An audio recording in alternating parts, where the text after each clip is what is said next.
విభజన సమస్యల పరిష్కారానికి రెండు తెలుగు రాష్ట్రాలు ముందుకు సాగుతున్నాయి. ఈ క్రమంలో జరిగిన రెండు తెలుగు రాష్ట్రాల అధికారుల కమిటీ సమావేశం ముగిసింది. ఏపీ రీఆర్గనైజేషన్ చట్టంలోని అంశాలపై ఏపీలో తొలిసారి సమావేశం జరిగింది. విభజన చట్టంలోని 9, 10 షెడ్యూల్ సంస్థల ఆస్తుల పంపకాలు, విద్యుత్ బకాయిలు, ఉమ్మడి సంస్థల ఖర్చులు తిరిగి చెల్లించే అంశంతో పాటు విభజన పూర్తి కాని సంస్థలకు చెందిన నగదు నిల్వలపైన చర్చించారు. పంపకం కాకుండా మిగిలిపోయిన 8,000 కోట్ల రూపాయల అంశంపై కూడా చర్చించారు.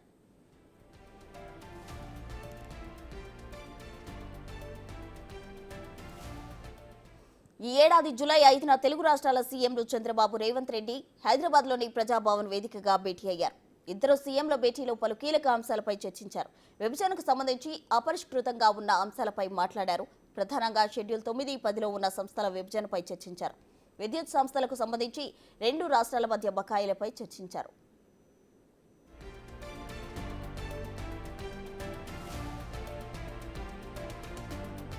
ఇక ఇరు రాష్ట్రాల ఉన్నతాధికారుల కమిటీ సమావేశంలో ఏపీ నుంచి సీఎస్ ఆర్థిక శాఖ కార్యదర్శి, హోంశాఖ కార్యదర్శి, ఎక్సైజ్ శాఖ ముఖ్య కార్యదర్శి, జెన్కో సీఎండీ, వాణిజ్య పన్నుల శాఖ చీఫ్ కమిషనర్ హాజరయ్యారు.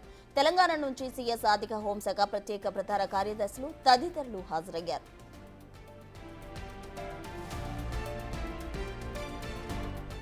ఈ సమావేశంలో 3 అంశాలపై ఇరు రాష్ట్రాలు ఏకాభిప్రాయానికి వచ్చినట్లు తెలుస్తోంది. 861 కోట్ల రూపాయల లేబర్ సెస్ పంపిణీకి రెండు రాష్ట్రాలు అంగీకరించినట్టు సమాచారం. పన్నుల పంపిణీపై రెండు రాష్ట్రాల అధికారులు మరోసారి సమావేశమై ఓ నిర్ణయం తీసుకోనున్నారు. ఇక విద్యుత్ బకాయిలపై 9, 10 షెడ్యూల్ సంస్థల ఆస్తుల పప్పులపై రెండు రాష్ట్రాలు ఇంకా ఏకాభిప్రాయానికి రాలేదు. అలాగే ఎక్సైజ్ శాఖ అదనంగా ఇచ్చిన 81 కోట్ల రూపాయలు వెనక్కు ఇవ్వడానికి ఏపీ అంగీకరించినట్టు తెలుస్తోంది.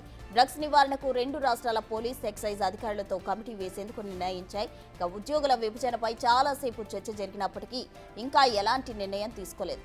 మరోసారి విభజన అంశాలపై చర్చించేందుకు కమిటీ నిర్ణయించింది.